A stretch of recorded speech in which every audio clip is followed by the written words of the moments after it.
You're listening to Thunder and Lightning on SuperTalk Mississippi, covering Mississippi State sports like nobody else. With Sports Talk Mississippi's Brian Hadad and Robbie Faulk of On3 Sports. Now get ready for Thunder and Lightning. This is Thunder and Lightning here on SuperTalk Mississippi. Brian Hadad and Robbie Faulk here with you on a Friday morning. It's a Thursday evening for us. Thanks for joining us here at supertalk.fm or wherever it is that you get podcasts from. Appreciate you guys out there, our great listeners, especially our servicemen and women out there taking care of us. We want to thank the sponsors over at Strange Brew Coffee House and Churn and Spoon Ice Cream. Start your day the right way with a trip to the drive-thru over at Strange Brew Coffee House here in Starkville or at Brupolo over in Tupelo. It'd be a little weird, Robbie. Oh, I lost it. Where did it go? I had a good one too, Robbie. Where did it go? Oh, come on. Oh, here it is. Here it is. Be a little weird, Robbie, if Tupelo was in Corinth.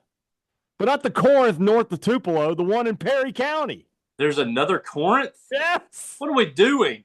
What is this state doing? We have like 4 or 5 of the 9 same miles towns. south of Hattiesburg.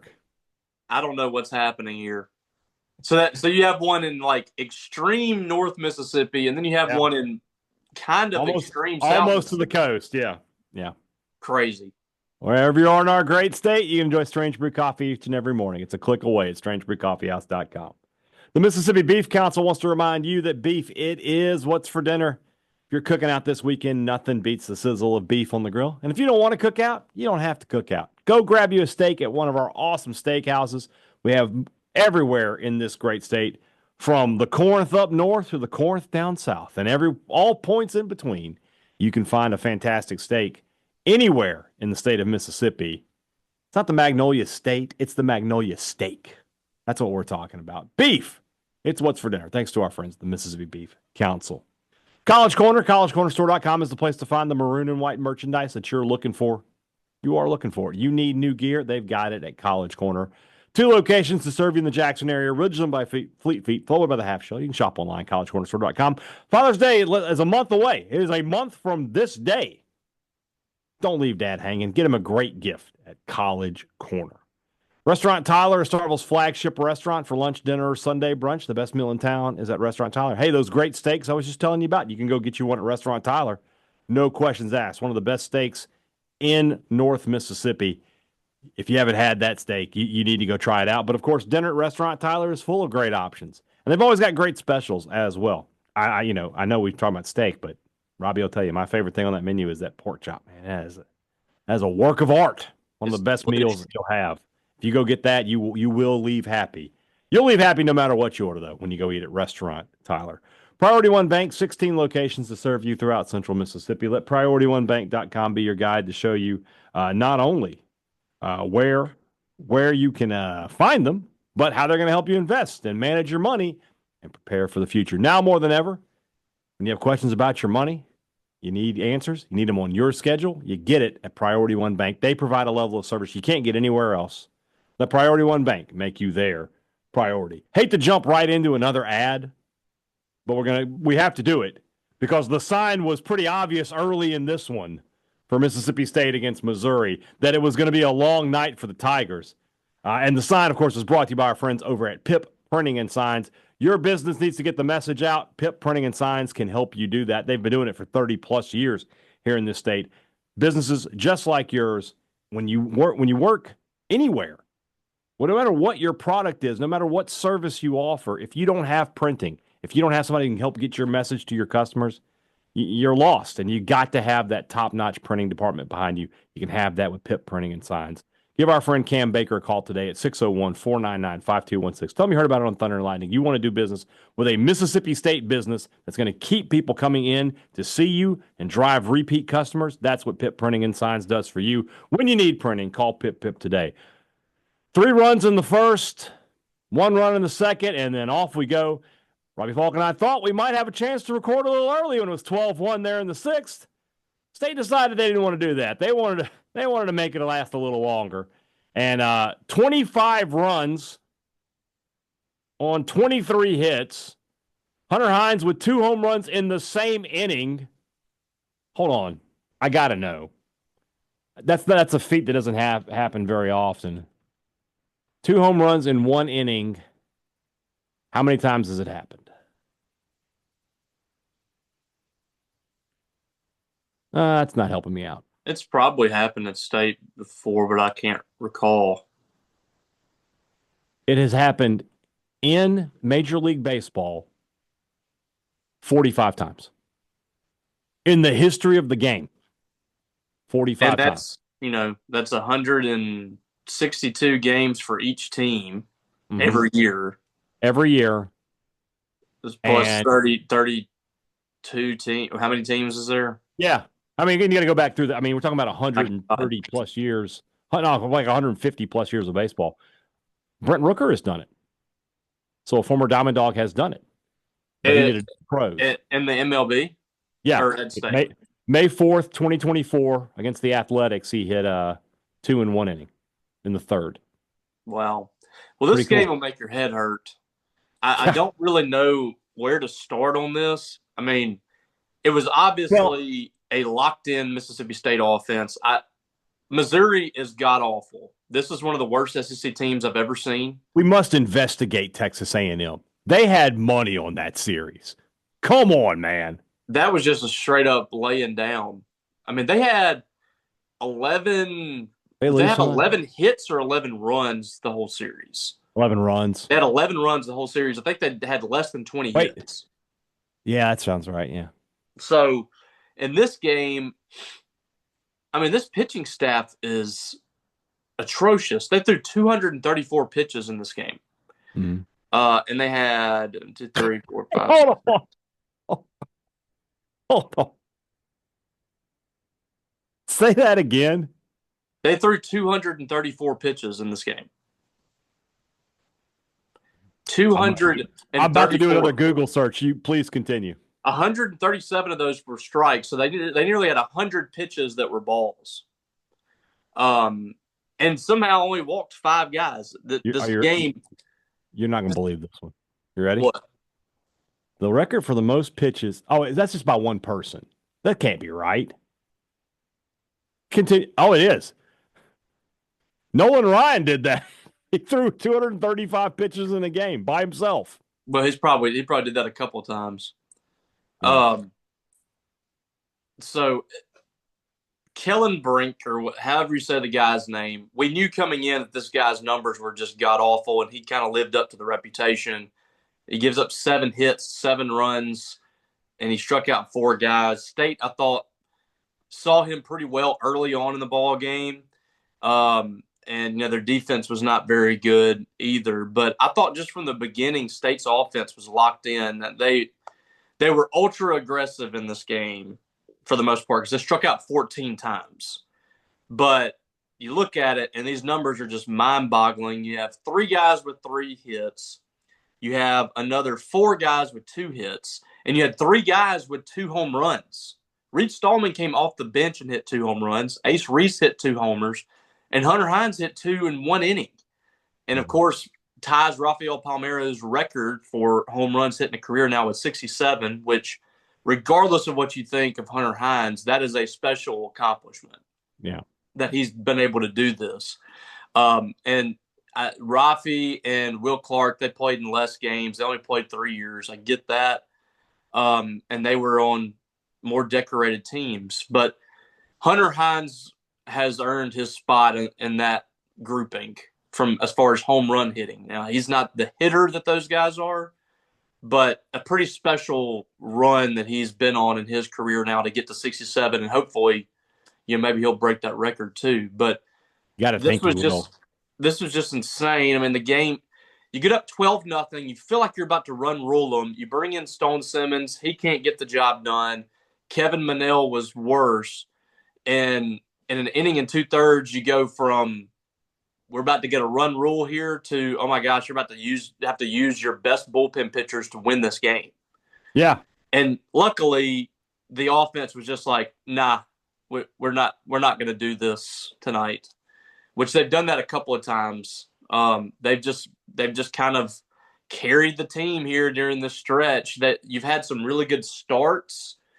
from Carson Liggins had a couple of good starts. We saw a great start from Evan Sierra last week, but the bullpen has just not been good for you outside of the Kentucky series. And Nate Williams does a good job coming in, just pounding the strike zone. Yeah. But what do we always say, Robbie, when State has these big leads? And I know Charles and Bart, they get mad, but just throw strikes. Just throw the ball over the plate. Nobody's going to hit a 16-run home run on you. And I get it's like easier said than done, and sometimes it's just you're not getting the calls or whatever. But I mean, they walked 5 more guys in this game. Pico, I thought was okay, but it was okay. 4 walks. He only gave up 2 hits, and he did not allow any runs. But you only get 4 1/3 from him. Yeah. I mean, this would have been a great time to get 6 innings out of him, try to get you that run rule. You don't really use anybody, and you only get 4 1/3.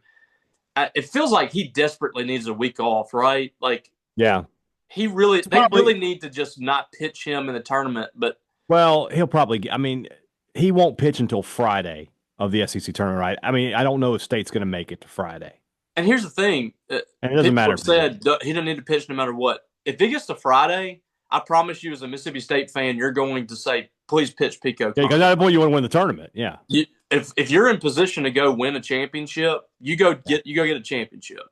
Yeah, because State's likely going to play on Tuesday. If you're telling me they win Tuesday, Wednesday, Thursday, yeah, at that point you should probably go for it. Yeah, I mean you're basically going to have to find. I mean, I assume Jacob Pruitt's going to pitch a game. Noah Sullivan. Yeah, maybe Ryan McPherson. Yeah, and then if you can get through those 3 somehow, then you get into your weekend rotation, and you probably need to pitch those guys anyway just to get them a day of work. Agreed. But at that point, Pico's coming off. He's full rested. He actually gets a day back, so whatever. But it does feel like he needs a little bit of a break just to kind of re-energize because does seem a little bit on fumes here. The thing to remember in all this is yes, obviously a ridiculous win for State tonight, but the job is not done. State needs one more game minimum in this series. Obviously, sweeping it would be. I got to be honest, and maybe it'll come back to bite me, Robbie. And if it does, it does. But coming into this series, I was like, well, maybe Missouri's got a little juice right this second. And then you watch this game tonight, and you're just like, okay, I don't know what happened last weekend, but that's not getting repeated, obviously. And I feel pretty confident State's going to get the next 2. They just have to get one. Get one more, and you can call it a – their RPI did drop a spot tonight as a result of this win. They beat this terrible team by 18 runs, and the RPI is like, eh. I think if they sweep, they might get around where they were, but they'll probably stay put, yeah. There's nothing good going to come from this weekend other than the fact that if you can get 3 wins, you get them. And your RPI is manageable. But, I mean, the big key the next 2 days is pitching. I mean, I think the offense is going to hit this pitching because it's just god-awful, and they're not throwing 2 of their more talented guys, it appears, this weekend. So these next 2 days, I think the key for Mississippi State is kind of keeping their offense at bay because that is one thing that they have done fairly well here lately is they've scored. And they were scoring tonight. They scored 7 runs. So it's not going to be it's not going to be an easy game for Mississippi State the next 2 days. And this kind of reminds me of a couple of years ago when State went to Missouri and they just destroyed Missouri in game 1 and came back the next 2 days and lost. And I have no reason to believe that's going to happen again, but you can't just take this game and think it's going to translate to the next 2. State lost the first game against Ole Miss 10-4 last week, and it really didn't even feel that close, and came back and won the next 2 games. The first game, it's only good for you because it gets you one step closer to winning a series, but it doesn't do anything guaranteeing you anything the next 2 days. State, Missouri 2021, State wins that Friday night game, and then they lose the next 2. I mean, Missouri has had State. I think they had to walk off that game to. Yeah, I believe you're correct. So there you go. You want a? It's not a prediction, Robbie. I'm gonna make a spoiler. Are you ready? Sure. I'm gonna tell you what you need to do. You need to go ahead and the weekend of, let me see what that is. For the weekend of the 30th, the first week, the regional weekend, just go ahead and book a room in Hattiesburg. I was just thinking that earlier. They I hope won that's tonight. not the case. They won tonight, RPI up to 24. So my guess is if they could continue to win, they take this series, they're going to get into the teens. If they stay hot and get maybe, I don't know if they need to beat Coastal or not. I feel the Hattiesburg Regional coming on, and there is no way on earth Mississippi State won't go down there.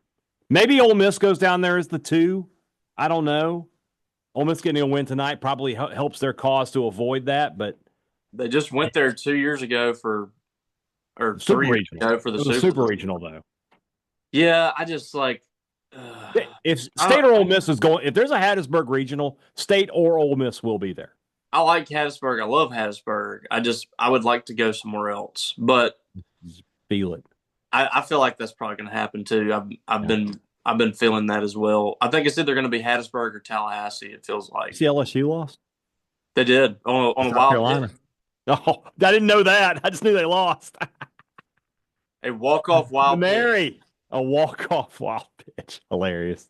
I saw a walk-off walk on Wednesday night, the high school game I was covering. Oh, okay. A walk-off walk. Yeesh.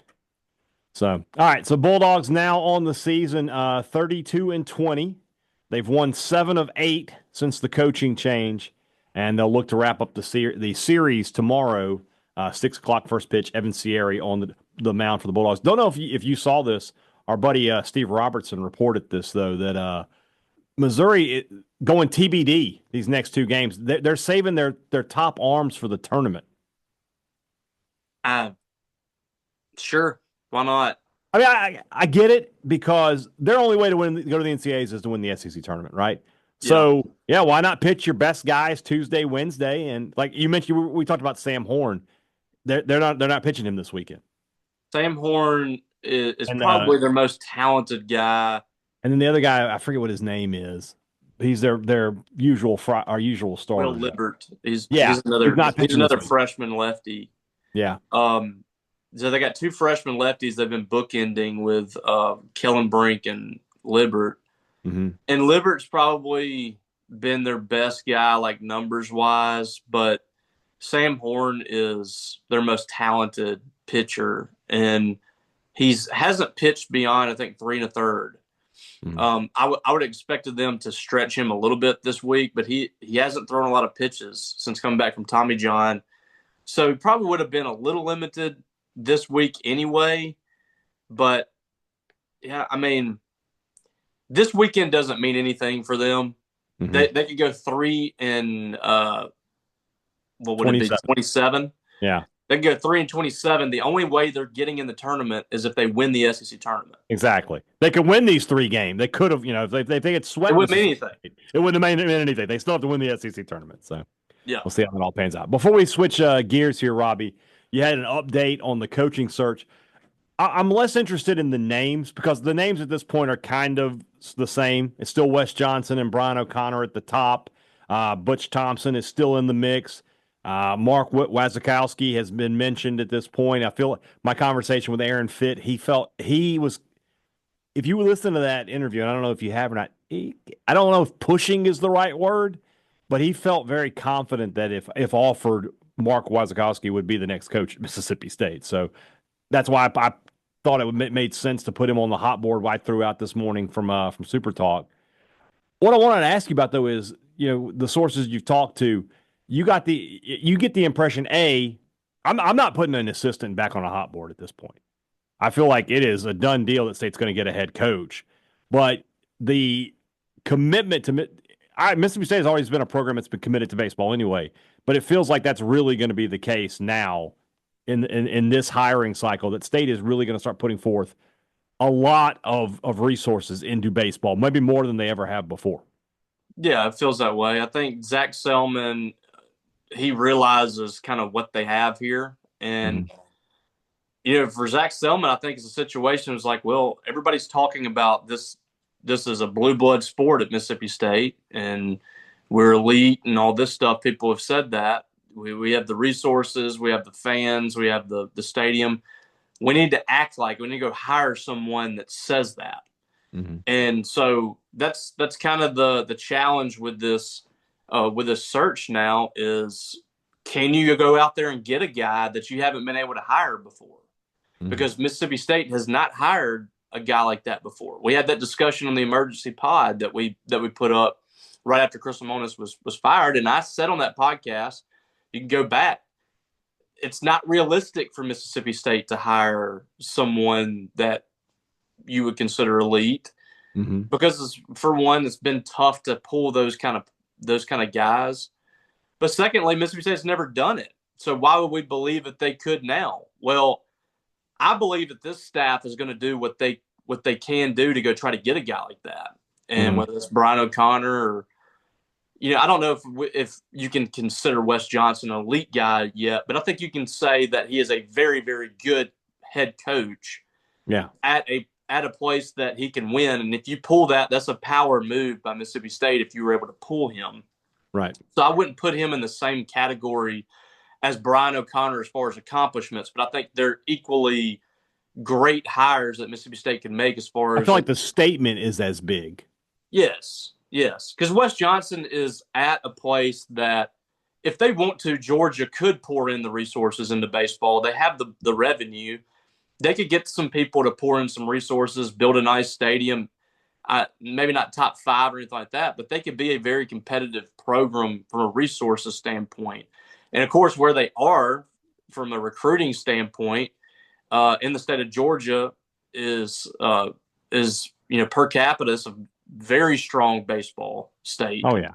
Yeah. So, pulling somebody like that, which, again, I'm skeptical of Wes Johnson becoming Mississippi State's next head coach, but right. He has been a name of interest, and I don't believe that Mississippi State is afraid to go after him. And he hasn't ever dropped off the list. Like, ever since he popped onto the list, he's remained. There hasn't been a moment where we start hearing, it's probably not going to be Wes Johnson. Every time we look into it, it's like, yeah, he's still a candidate. Yeah, and I feel the same way about Brian O'Connor. So if I'm Zach Selman, and first and foremost, we were talking about the resources at Mississippi State, I think that this administration, it might not be something that this fan base would be excited about, but I think that you should start putting more of a premium on baseball, on the fans, on the seats they're sitting in, and the left field lounge, to try to make a profit out of this thing. Yeah. The demand is extremely high. You're still packing that place out. You have a long list of people waiting to get in line to buy tickets. And there are people that are calling other season ticket holders. They're calling Mississippi State and saying, I have a blank check. What will it take to get season tickets? Yeah. So I think they're going up on some rigs. I would keep going up. And I know that's going to tick some people off, but yeah, if you're going to make this sport profitable, that's the only way to do it. Well, let me ask you this. Could Mississippi State look at baseball the way South Carolina kind of looks at women's basketball? Just say, look, yeah, we're not going to make any money on this, but we're the best damn school in the country at it. And yeah, you can do that. We can take pride in it and win national championships in it. Yeah, but I mean, and that's the issue is, like, if you're doing that, if you're pumping all those resources into it, you really need to try to get some kind of return on investment financially for that, because then you start pulling away from your revenue sports that need to be competitive too. And I think there's a world where Mississippi State can be really competitive in all 3 of those sports. And I think there's a world where Mississippi State can make money in baseball, because I think when the stadium eventually gets paid off, which should be fairly soon, that takes away, a couple $1 million a year, I think, that they're paying on that loan. So it will become there's a chance they can be more profitable, because they have made money before in baseball. Not much, but they have made money in it. Yeah. And when you have it's simple economics, it's supply and demand, and like they're losing millions of dollars on the outfield not spending money on food. Yeah. Like letting people come in with food, which is a great tradition. that's losing a lot of money for them. Does lose money, yeah, no question. But you're okay with that because it creates the atmosphere. Yes, that is Dudy Noble Field, and the payoff is what you get in the atmosphere, what you get for the city of Starkville in revenue in the spring, which is in most places in the spring you're not getting that kind of revenue for your town.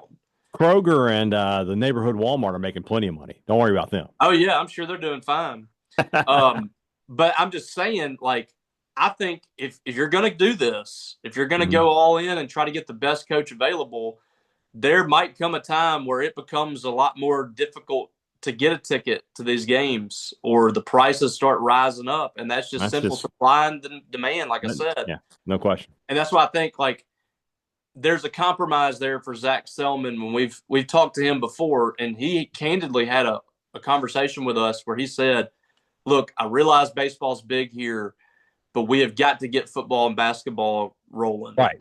Those are what keeps the lights on. We got to get that rolling. But I also believe that Zach Selman knows that his legacy at Mississippi State is going to be tied to baseball and football. And in most places, that's not the case. Baseball doesn't really factor in. But here, the fans will judge him on what he does with baseball hire. And he understands how important it is to his fan base. And he knows going into this hire, this is really big for my legacy. I think that he needs to go out there for him to stamp a big resume win for him. He needs to go out there and convince somebody that has a track record, that has coached major college baseball, won a lot of games, been to the College World Series, even won national titles. He needs to convince that person to come here and put Mississippi State where it hasn't really been, and that's consistently competing for national championships. They've done everything. They've been to the College World Series in 6 different decades. They've done it with 5, 6 different coaches, whatever it is now. They've finally got the monkey off their back and won the national title. But can they get to where, like, an LSU is, where they're consistently doing it? That's the next step for Mississippi State. And getting the right guy in here, I think, is what's the most important thing for Zach Selman over the next couple of weeks. We shall see. You said it was simple economics. Is it also basic thugonomics? Sure. Okay, so making sure. I think there would be some thuggery involved if Zach Selman goes out there and finds an elite head coach. Just takes them away. I like that. That is a gangster move. Yeah, there you go. All right, let's move into the rest of the show. That's brought to you by our friends over at Two Brothers Smoked Meats in the heart of the Cotton District, and the Older Brother. 2 restaurants Robbie Faulk and I have been known to frequent, and you should as well. If you haven't been to two, I know you've been to Two Brothers. We're not going to play that game. But if you haven't been to the Older Brother, you are missing out. Then what planet have you been living on for the last 10 years? I'll just tell you. Let's tell you right now. Look at me. Look me in the eye. If you have not been to Two Brothers, you're not a State fan. Yeah, I'm telling you. There's no way. It's not possible. So go there immediately if you have not already. But that being said, the Older Brother, Starkville's best new restaurant, is the place for a fancy sandwich. And I may have to make a trip there very, very soon. I hope to see you there. Two Brothers Smoked Meats and the Older Brother in the Cotton District. Great products, great service. Every business likes to promise it to you. They only deliver it to you at Advantage Business Systems. They've been doing it for twice the number of runs that Mississippi State scored tonight, years. Twice the number of runs that Mississippi State scored tonight, years. Which is 50. If you need technology for your business, give Advantage Business Systems a call. That way, you're going to build a relationship with the same people who are going to talk to you after the sale. It's not one of these things where you buy the product and then, okay, by the way, if you have any issues, here's our service department's number. No, it's the same guy. It's the guy you already know, and he'll get it taken care of. Usually the same day. Why? Because he's in Mississippi just like you. No waiting around with Advantage Business Systems. Can you imagine if your printer broke and they tell you, oh, it'll be a week before we can get there? What are you supposed to do? Don't live like that. Call Advantage Business Systems, 601-362-9192, or visit them online, absms.com. Find out how Advantage Business Systems will help your business do business. I don't think you can get a vintage 2007 Liberty Bowl T-shirt like Robbie Faulk is wearing right now at Maroon & Co. I even wore the banner. I even But have the that banner might on my be shirt. that might be the only thing you can't get at Maroon & Co. And so I encourage you, if you're in the market for Mississippi State gear, you need to go to Maroon & Co. If you're in Starkville, nobody has a bigger and better selection than Maroon & Co. And best of all, we'll save you a little money when you go.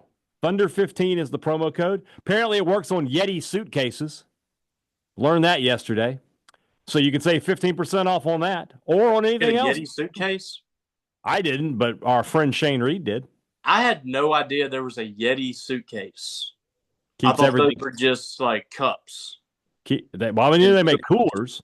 I didn't know they make suitcases, though. But I mean, that makes sense. A cooler and a suitcase are kind of similar in what they do. And yeah, I guess. Yeah. Check it out. Thunder15's the code online at maroonandco.com or in the store. Next time you're in Starkville, you need MSU gear, head over to Maroon & Co. The weekend is here. That means a lot of you guys are going to be out in the yard, working in the garden, mowing the grass, maybe cooking out, maybe doing some projects around your house. No matter what you've got to do, you need to head to Scruggs Farm and Lawn and Garden to get the job done right. It is the John Deere Drive Green Spring Sales Event at Scruggs right now. 0% financing up to 48 months on gators and commercial mowers. 0% financing up to 72 months on compact tractors. You don't want to miss out on that. If you want to have the best tools to get your yard looking the way you want it to look, nothing runs like a Deere. Offer valid through June 2nd, so time is running out. See your dealer for details. Visit Scruggs Farm Lawn and Garden at 3575 Tom Watson Drive in Saltillo, or you can shop online at scruggsfarms.com. Scruggs Farm Lawn and Garden, they have what you want for less. All right, earlier this week, I talked to former Diamond Dawg Cole Gordon. Wanted to get his thoughts on basically what it's like to play for an interim. What is that like for a team to have to go through a coaching search mid-season? What is it like, for the players and, things of that nature? I thought it was a really good conversation. I hope you'll enjoy it. We'll go now to my talk with former Diamond Dawg Cole Gordon. Former Diamond Dawg Cole Gordon, good enough to join us here today. And Cole, really appreciate some of your time and coming on the podcast. I wanted to talk to you about playing for an interim coach and what that means. Now, obviously, a whole different set of circumstances for you versus what this team is going through. Your coach was changed after the first weekend of the season. By the time we got to this point in the year, the last weekend, you'd been with him this whole time. But just take us through, what are the first couple of days like as a player when a coaching change happens mid-season? Yeah, I think the biggest thing that at least what happened for us was there's just a lot of questions now, right? Like, what does our day-to-day look like? What kind of things should we expect from the coach taking over? But I think the biggest thing you'll see, and I think you've seen it how they've played here recently, has been there's just, especially for them, there's probably a relief of stress, right? Like when you're with a coach for so long, their job relies on how you play and how, the successes of the team. And when the head coach loses their job, that pressure kind of leaves, right? Because the expectations theoretically go to zero. Now, obviously, it depends on your locker room. With our locker room, that was not our expectations. Our expectations were to win and to have success, but the stress of knowing someone else's livelihood relies on that is kind of gone. And like you said, ours is very different. It was first weekend. No one really saw it coming as far as reasons, right? There's no public perception of pressure. I think Lamonis has had a little more pressure on his. Ours was kind of sudden, and so at that point, it just becomes okay. The head coach obviously has a good hand in what goes on, but it really comes back into the locker room of what are we going to be about? You know what I mean? Like, are we going to be remembered for this firing? Like, all they're going to remember from 2018 is a coach got fired, right? And that's not why we came to Mississippi State. And although, I love Lamonis and I thought Canizero had his perks and had his, good for a little bit. That's not why we came to Mississippi State, at least not, for us. It was more about, I came to Mississippi State because it was a program that had a chance to win a national championship, right? Or we were going to compete for that every year. So that didn't change for us when we lost the coach. Like the reason why we came didn't change based off that situation. What changed in the way Coach Henderson coached pitching once he became the head coach? Because Justin Parker is kind of going through the same thing. Did his routine with you guys change any? No, and I think that's why it works so well. And if you know Coach Henderson at all, he doesn't change on many things. He sticks to his guns, which is why I think he was so great for us. But I think what worked so well with us in that year was that each coach kind of stayed in what they were doing, right? Henderson stayed with pitching, Gotro and Coach Brown stayed with the hitters. But there was a cohesion and they worked together more so as opposed to, feeling like you're competing against each other for time or for say so, whatever. I think they did a really good job that year of working together, staying with who they were. Coach Henderson stayed with the pitchers, and like I said, they threw there, and so I think that allowed us to really operate, and it gave us, a sense of coming together even more so because, we are a unit. Like we need to be good for them to be good. They need us to be good, and so I think it allowed us to really grow together, become a little more cohesive. I don't know how they're doing it now, but I think it looks the same. I think, from what I see, Parker is really staying with the pitchers and, still coaching them and doing what's right with them. And I just think it's hard on those coaches too. I think we lose sight of that. They are people. They go through the same kind of struggles and, security and that kind of things. But they keep it together for the sake of those kids. And I don't think that should go unrecognized. So this team that we're looking at right now, obviously a late change, but they've played really good baseball these past couple of weekends. Your team in 2018, that first month and a half was a struggle. It's the series against Ole Miss here in Starkville where things kind of changed for you guys. From inside the locker room, could you feel that change before the series? Did you feel like things were starting to come together? Or when you went out there and played the Rebels that weekend, was it kind of, okay, we weren't, we played better than we thought, and now we need to keep doing that? Well, I think we always believed in who we were as a team. But I think I'd be lying to you if I told you when Ole Miss was in town, it didn't bring another level of awareness for us in the locker room. Our group really hated Ole Miss. And I think I think you can still see it. Yeah, exactly. Look, I'm telling you, there's very few times and you'll find Jake being quiet, but a game before Ole Miss, he got real quiet. He couldn't stand them. But, I think we knew that, but I think at that point it really showed us, what we were capable of, right? Like we knew the level of intensity that was going to be in that series. And I just think it's a good series to find out who you are as a team.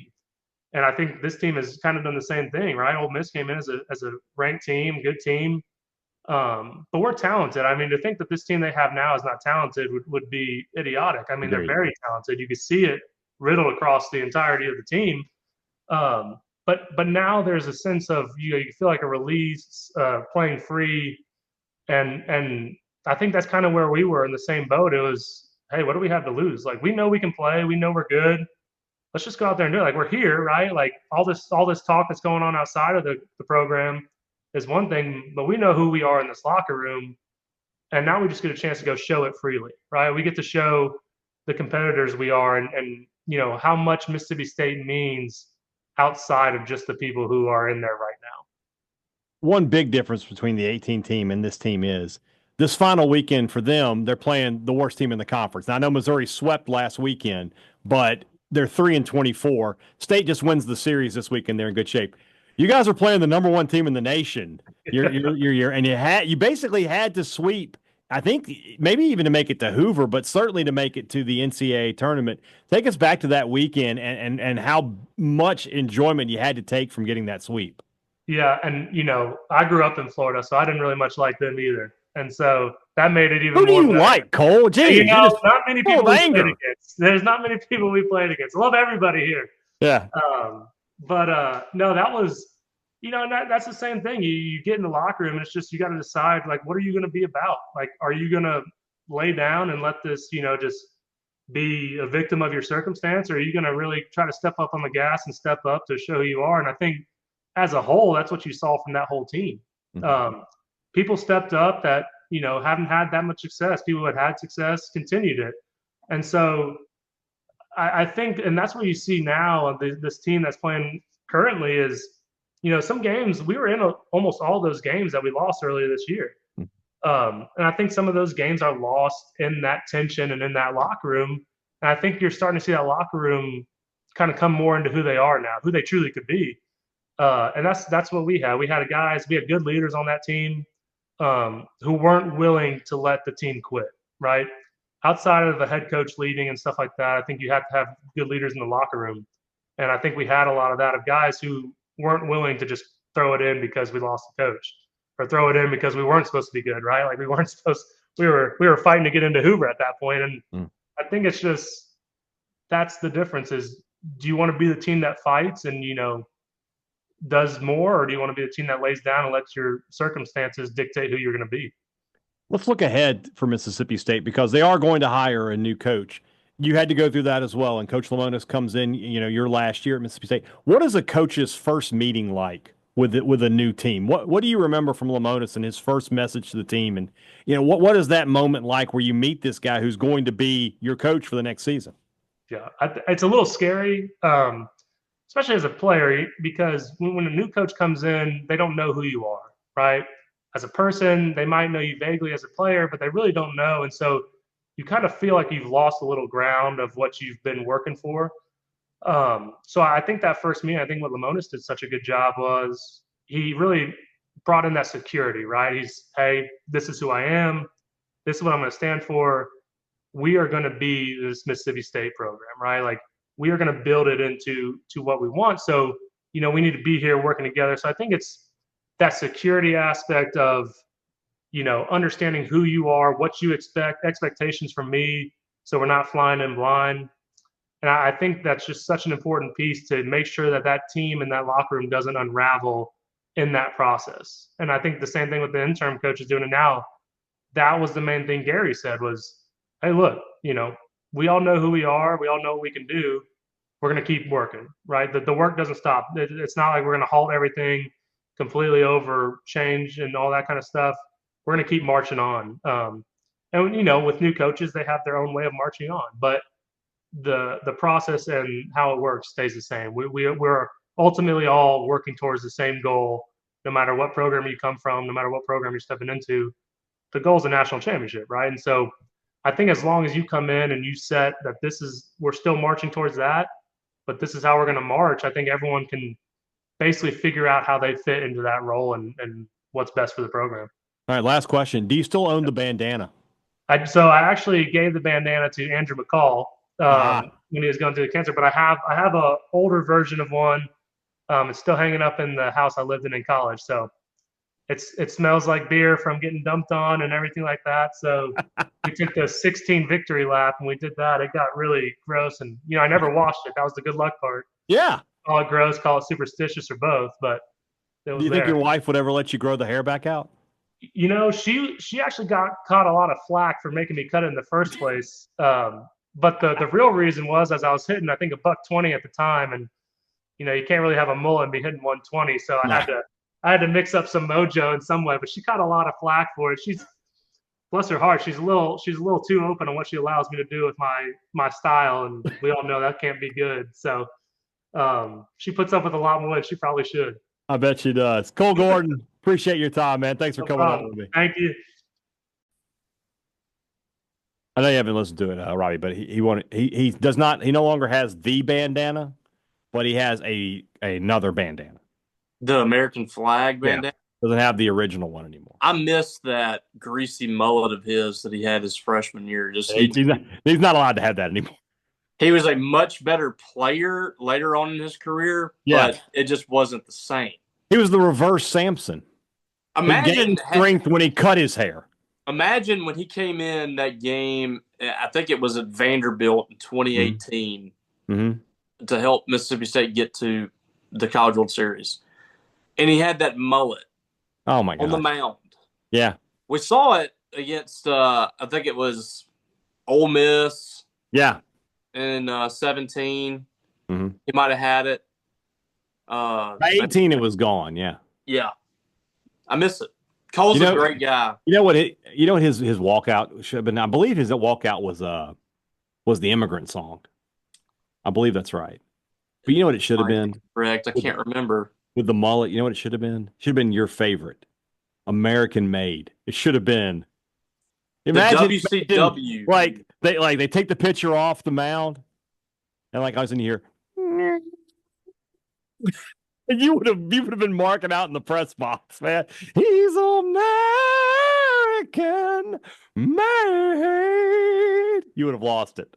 And then after that, we could get somebody to come out the Steiner line and a man called Sting. Good stuff. I remember we were in the old Dude Noble Field press box, and I started running through the old WCW themes. Yeah. And Brandon Walker's ears just perked. He's like, "Are you singing WCW themes?" And it was. He was. What do you think about That was the most impressed Brandon's ever been of me. What do you think about our old buddy T-Bob Hebert going to Barstool? I think it's a perfect fit. Fits like a glove, doesn't he? I think it's a perfect fit. I think I'm interested to see what they're doing with that. Like, I think Brandon and T-Bob would be a powerhouse college football show. That would be a great show. Like, I like Casey Smith in that group, but T-Bob and Brandon is like that's the same. That's a more rowdy version of what like Andy Staples and Ari Wasserman are doing. Yes, it would be absolute fire. And maybe I think they're already kind of back and forth at each other. We'll see. Yeah, we'll see. I think that T-Bob is a perfect fit there. Yeah. He is another like Pat McAfee type, I think. Can you imagine, by the way, if let's say you got a job with Barstool or something, right? Imagine the governor of the state tweeting, "We're going to miss you. Good luck." That happened. The governor of the state of Louisiana tweeted at T-Bob and was like, "You're a Louisiana original. We're gonna miss you." I don't think I'll ever get T-Bob was a little more positive. A little more. I get it, but still. The other day, my wife was like, she saw the Pat McAfee stuff. She was like, "Yeah, like why don't you like try to do something like that? Like what? Be on Monday Night Raw? Like, just try to do it, Robbie." He was like, just try. She was like, well, he worked his way up or whatever. Like, you could probably do so. I was like, no, I couldn't because I'm not edgy enough to do that. And I'm not good enough to do that in the first place. But you have to have a certain edge to you. And, my mom listens to stuff. I couldn't do that. I got a plan. I got an idea.